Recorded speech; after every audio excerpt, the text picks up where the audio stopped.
kita berdoa menurut ajaran dan kepercayaan masing-masing terlebih dahulu. Permadi, silahkan dipimpin doanya. Baik, sebelum kita memulai pembelajaran pada pagi hari ini, alangkah baiknya kita berdoa dulu. Berdoa dimulai. Berdoa selesai. Nah, sekarang kita absen terlebih dahulu ya. Vera, Hadir, Bu. Talita, Hadir, Bu. Putri, Bu. Pania, Hadir, Bu. Permadi, Hadir, Bu. Alicia, Hadir, Bu. Septi, Hadir, Bu. Weni. Sakit, Bu. Semoga yang sakit segera diberi kesehatan ya. Nah, pada pertemuan sebelumnya itu kita pernah membahas mengenai yang namanya reaksi redoks. Siapa di sini yang bisa menjelaskan kembali kepada teman-temannya apa itu reaksi redoks? Septi, silakan. Reaksi redoks adalah reaksi reduksi dan oksidasi, di mana kalau reduksi itu penangkapan atau mengalami penurunan bilangan oksidasi, sedangkan kalau oksidasi itu adalah proses pelepasan elektron dan terjadi peningkatan bilangan oksidasi. Nah, benar ya apa yang telah disampaikan oleh Septi tadi, bahwa reaksi reduksi itu adalah reaksi reduksi dan oksidasi, di mana reaksi reduksi itu menangkap elektron dan pengurangan bilangan oksidasi, sedangkan untuk reaksi oksidasi itu adalah pelepasan elektron dan penambahan bilangan oksidasi. Baiklah, sebelum kita memulai pembelajaran hari ini, silahkan di-scan terlebih dahulu untuk pretestnya. Ibu kasih waktu 2 menit ya.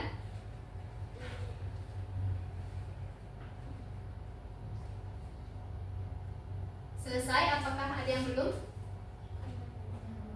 Sudah. Baiklah. Nah, dari hasil pretest ini belum terlalu optimal ya. Ada beberapa yang sudah bisa menjawab, namun kebanyakan ini masih belum bisa menjawab secara benar. Tapi tidak apa-apa, karena hari ini kita akan mempelajari bagaimana yang seharusnya. Tujuan pembelajaran kita hari ini adalah peserta didik mampu menjelaskan prinsip kerja sel volta melalui analisis reaksi redoks yang terjadi pada anoda dan juga katoda. Nah, sekarang coba kalian lihat tampilan di monitor. Itu ada gambar apa? Baterai. Baterai ini sering kita gunakan dalam kehidupan sehari-hari, kan biasanya kita pakai untuk apa? Jam. Ini juga mungkin remote ini pakai baterai ya.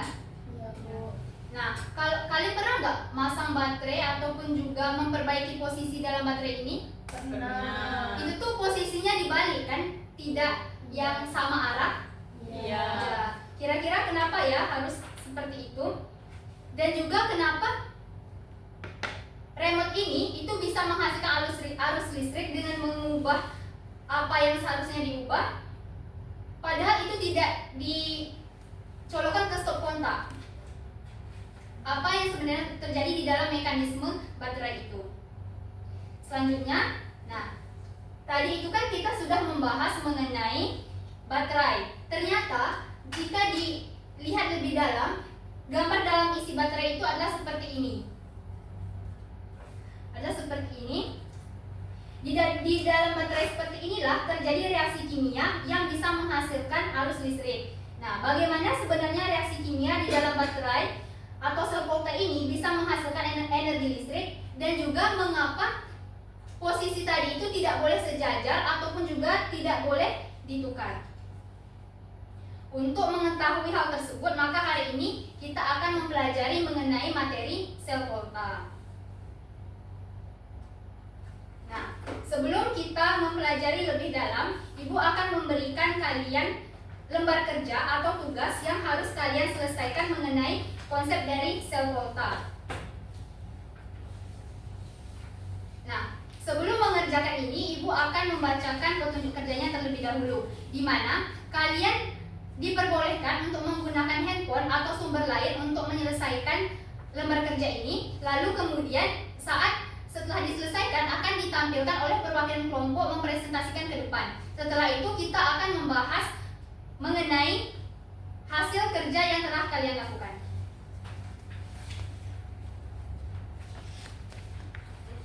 Kelompok 1.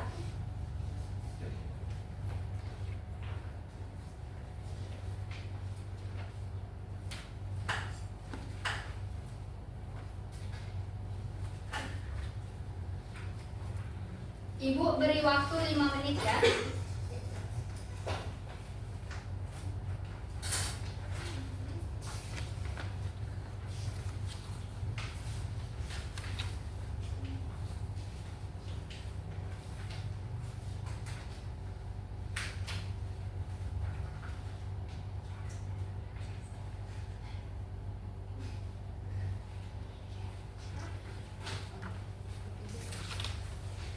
Untuk kelompok 1 apakah ada kesulitan?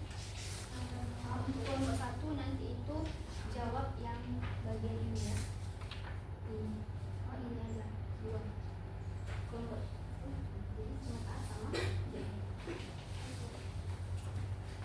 Kelompok 2 apakah ada kesulitan? Kelompok 2 nanti jawab dari C sampai E ya. Ya ini C sampai E berarti C D E. Nanti dituliskan urutan, soalnya tidak perlu ditulis. Iya, Bu. Ada yang tanya lagi?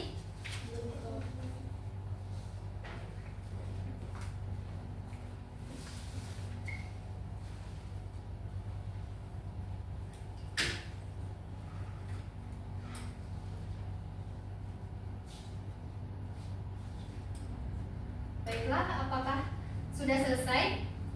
Sudah. Sudah. Kelompok 1 silahkan perwakilan kelompoknya untuk maju ke depan menuliskan hasilnya.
Kita beri tepuk tangan untuk kelompok 1. Kelompok 1. Silakan duduk Pani. Nah, untuk kelompok 2 silakan maju.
2. Nah, sekarang kita lihat hasil dari pekerjaan kelompok 1. Nah, kelompok 2, apakah ada jawaban yang berbeda dari kelompok 1? Tidak, Bu. Tidak.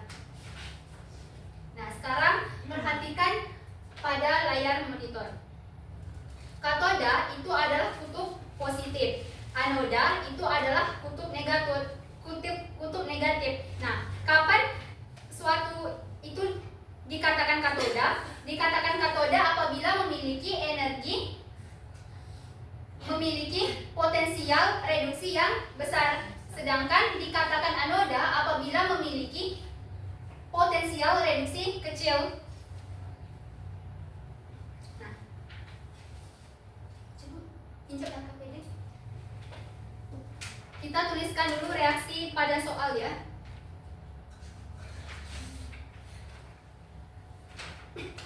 Nah, pada soal itu reaksinya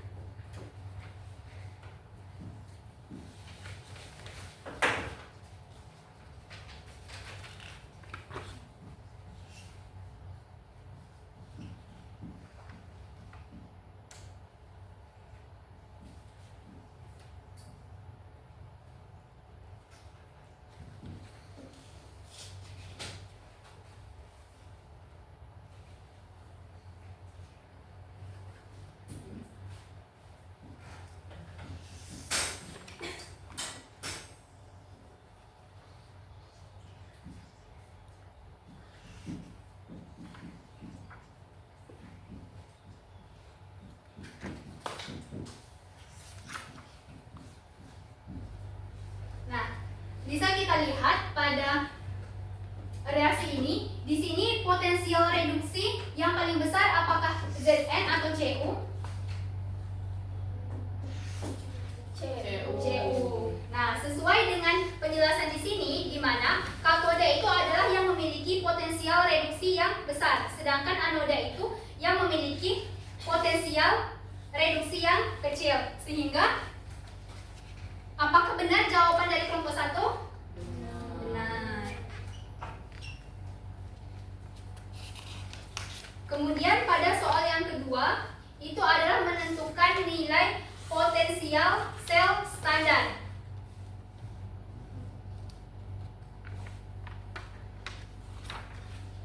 Nah, sebelum kita menentukan nilai potensial sel standar, kita harus mengetahui terlebih dahulu reaksi yang terjadi. Nah,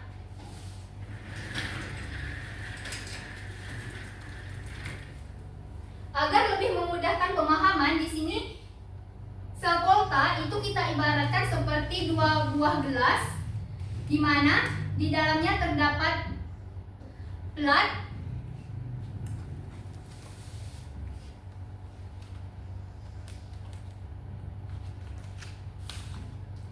yang berkutub negatif dan juga positif. Nah, yang positif tadi apa? Katoda. Katoda apa? Cu. Jadi di sini Cu. Sedangkan yang negatif anoda. Zn.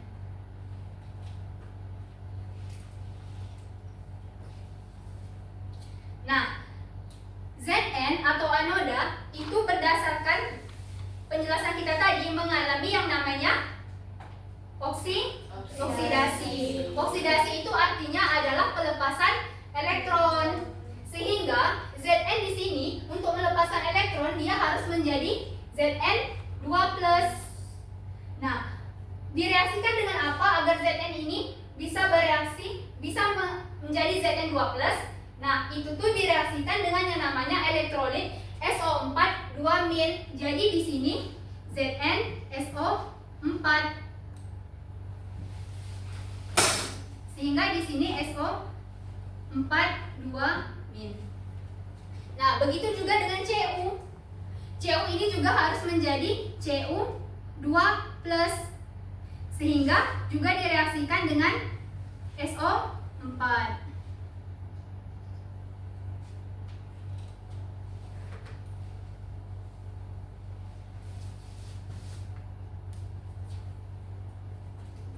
Nah, sekarang coba perhatikan video. Apakah nampak? Nampak, Bu. Nah, seperti yang telah kita ketahui tadi bahwa anoda itu mengalami reaksi oksidasi. Nah, oksidasi itu artinya dia melepaskan elektron berubah menjadi Zn2+. Nah, bagaimana pergerakannya pada air ini? Nah, Zn itu adalah plat yang ini. Itu adalah Zn, disebut dengan elektroda. Nah, kemudian direaksikan dengan SO4. Nah, maka nanti itu akan menghasilkan Zn2+ dan juga 2-. Jadi Zn ini melepaskan elektron Zn berubah menjadi Zn2+ dan 2-. Nah, Zn ini tadi kan melepaskan Zn2+ dan juga 2 elektron. Nah, coba lihat pergerakan partikelnya pada monitor. Pada plat ini Zn2+-nya akan lari ke arah elektrolit, yaitu pada gelas ini. Sedangkan elektron itu akan keluar mengikuti arus ini dan ke apa ini tadi Cu? Katoda. Jadi Zn itu menjadi Zn2+. Zn2+ itu akan mengendap di elektrolit, sedangkan elektronnya akan menuju ke katoda. Nah, begitu juga dengan di katoda. Cu ini akan menghasilkan Cu2+. Cu2+ ini akan menempel ke plat Cu. Nah, lihat arah pergerakannya Cu ini. Nah, sedangkan Mn ini tadi dia akan mengendap ke elektrolit, sehingga pergerakannya akan seperti ini. Nah, bagaimana reaksi yang terjadi? Zn2+ itu melepaskan 2 elektron, sehingga reaksinya seperti ini.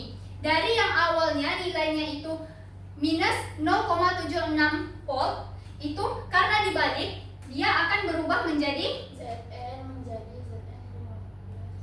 +2 dan nilai potensial reduksinya itu akan plus 0,76. 76.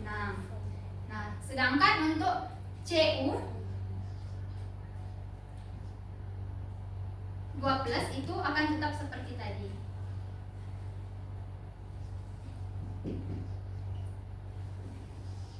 Nah, kan tadi di sini mengendapnya Zn2+, artinya positif.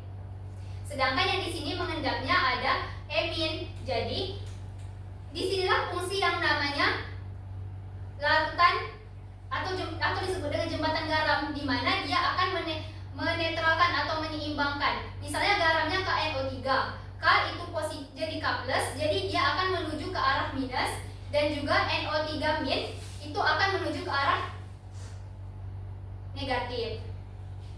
Nah, jadi bagaimana reaksi yang terjadi?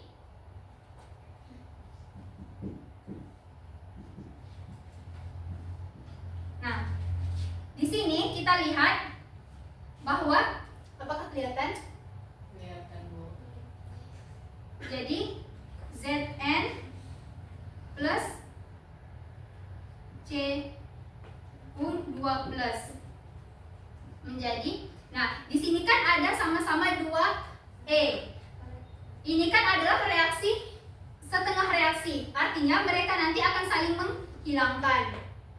Kalau misalkan di sini ada 3, Bu, sedangkan di sini ada 1, maka nanti kita harus menyamakan elektron ini agar sama, agar nanti dihilangkan.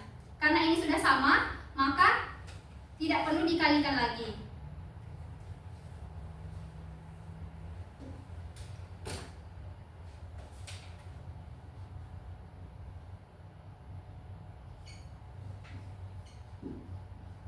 Nah, jadi ini berapa jumlahnya? Jika kita jumlahkan, NO cell sama dengan 1,1 volt. 1 volt. Jadi, apakah hasilnya benar? Benar. Nah, Untuk ini adalah reaksi yang terjadi apakah sama? Sama. Sama. Aliran elektron juga tadi sudah kita ketahui kan bahwa dari negatif dia akan mengalir ke positif, artinya dari anoda ke katoda. Sudah benar ya untuk jawaban kelompok ini. Kemudian notasi sel pertama itu logam, kemudian ion dan juga logam, dimana dari anoda lalu ke katoda. Baiklah, apakah bisa dipahami? Insya Allah Bu. Sudah bagus ya hasil dari kerja kelompok kalian. Jadi sebenarnya apa itu sel volta? Siapa? Alicia silakan. Sel volta adalah sel elektrokimia yang mengubah energi kimia menjadi energi listrik. Nah, di mana sel ini terdiri dari dua elektroda, yaitu anoda dan katoda. Nah, benar ya, dan disampaikan oleh Alicia tadi bahwa sel volta itu adalah rangkaian sel yang dapat menghasilkan energi listrik, di mana dari reaksi redoks itu berubah menjadi energi listrik, atau bisa juga kita sebut dari energi kimia menjadi energi listrik. Nah, sebelum mengakhiri pembelajaran, silahkan di scan terlebih dahulu untuk hostesnya.